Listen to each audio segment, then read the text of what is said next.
বরিশাল মহানগরের সদস্য সচিব মোহাম্মদ শহীদুল ইসলাম, জেলার সাধারণ সম্পাদক মোহাম্মদ সাইফুল ইসলাম, মহানগরের যুগ্ম আহ্বায়ক আমাদের খালেক ভাই, মহানগরের সদস্য আলতাফ হোসেন সহ শ্রমিক দলের বিভিন্ন পর্যায়ের নেতৃবৃন্দ, উপস্থিত টেম্পু শ্রমিক ভাইয়ের আসসালামু আলাইকুম। সংগ্রামী বন্ধুরা, আপনারা আপনাদের দাবির ব্যাপারে এখানে এসেছেন।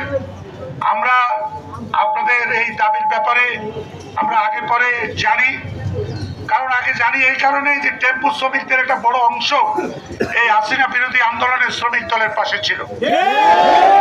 আপনাদের আন্দোলন সংগ্রাম আপনারা সবসময় আন্দোলন সংগ্রামে সক্রিয় ছিলেন, এই জন্য আমরা এখানে এসেছি।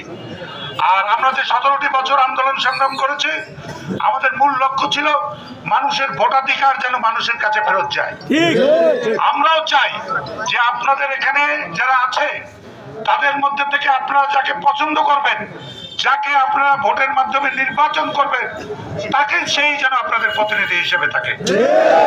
আমরা কোনো চাপিয়ে দেওয়া বা পকেট কমিটি আমরা চাই না। আমরা চাই একটা সুষ্ঠু পরিবেশে সুন্দর সময়ে ওই প্রতিষ্ঠানের যারা প্রকৃত শ্রমিক আছে তাদের মাধ্যমে একটা নির্বাচন হোক, এবং সেই নির্বাচনের মাধ্যমে আমরা একটা কমিটি গঠন হবে। আমরা এটা চাই। এবং আপনারা এখানে আজকে এসেছেন, আমরা কার পক্ষ বিপক্ষ নিতে চাই না।